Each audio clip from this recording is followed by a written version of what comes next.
ડેડાવાડાના ધારાસભ્ય ચૈતર વસાવા સહિતના લોકો છે તે વડોદરાની જેલમાં બંધ છે. મામલો છે વનકર્મીને મારવાના કેસનો અને જે પ્રકારે હવે ગુજરાત હાઈકોર્ટમાં આજે સુનાવણી ટળી છે તેમાં તેમની પત્નીના જામીનનો શું છે મામલો અને ક્યારે સુનાવણી થઈ શકે તેની જ વાત કરવી છે.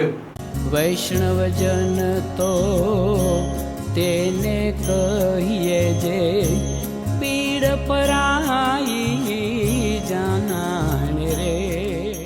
નમસ્કાર, આપ જોઈ રહ્યા છો નવજીવન ન્યૂઝ અને હું છું આપની સાથે તોફિક ગાંચી. નર્મદામાં જે પ્રકારે ભારતીય જનતા પાર્ટીને આમ આદમી પાર્ટીએ ટક્કર આપી અને આદિવાસી વિસ્તારમાં ચૈતર વસાવાએ મોટા ચહેરા તરીકે ઉપસ્યા. આદિવાસીના રોડ, રસ્તા, ગટર પાણી, પ્રાથમિક સુવિધા કે પછી વન વિભાગની જમીનોના જે મામલા છે તે મામલા સતત તેમણે ઉજાગર કર્યા અને આદિજાતિ વિભાગનું જે બજેટ ફાળવવામાં આવે છે તેમાં પણ મોટા ભાગનું બજેટ છે તે વણ વપરાયેલું રહે છે. આવા મુદ્દા તેમણે ગુજરાત વિધાનસભા સુધી ઉઠાવ્યા અને ન માત્ર તે નર્મદા જિલ્લા પૂરતા સીમિત રહ્યા પરંતુ આદિવાસી વિસ્તારોના જે અલગ અલગ જિલ્લાઓ છે, તાલુકા છે ત્યાં પણ તેમણે ખૂંદ્યા, ત્યાં સભાઓ ગજવી. ભારતીય જનતા પાર્ટી છે તેના પર વર્ષા સરકારની નીતિઓનો વિરોધ કર્યો અને જે પ્રકારે આદિવાસીને અન્ય ભાજપની સરકાર કરી રહી છે તે મામલા પર તેમણે સતત ઉજાગર કર્યા અને ધારાસભ્ય ચૈતર વસાવા છે તેમના વિરુદ્ધમાં પણ અલગ અલગ મામલે 19 થી વધારે ગુના પોલીસના ચોપડે નોંધાયેલા છે. જેમાં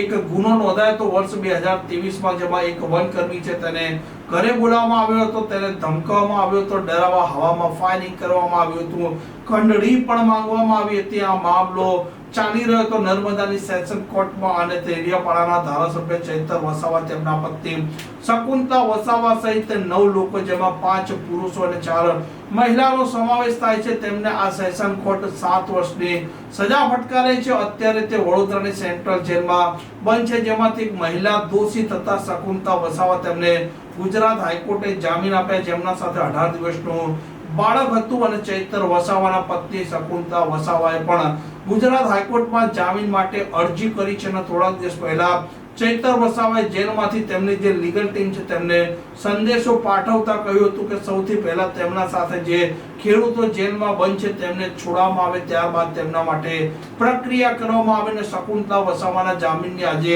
સુનાવણી ગુજરાત હાઈકોર્ટમાં થવાની હતી. બંને પક્ષે દલીલ થાય છે. જો કે ગુજરાત હાઈકોર્ટ સરકારી વકીલ છે તેમના પાસે વિગત માંગે છે કે જે દોષિત છે, દોષિતોના કેવા રોલ છે તે વિગત આપવામાં આવે, જેથી કરીને આવનારા દિવસોમાં સુનાવણી કરી શકાય. ને હવે મંગળવારે શકુંતલા વસાવા જે ચૈતર વસાવાના પત્ની છે તેમના જામીન માટે સુનાવણી થવાની છે અને ત્યાર પછી ચૈતર વસાવાનું ભાવિ પણ નક્કી થશે.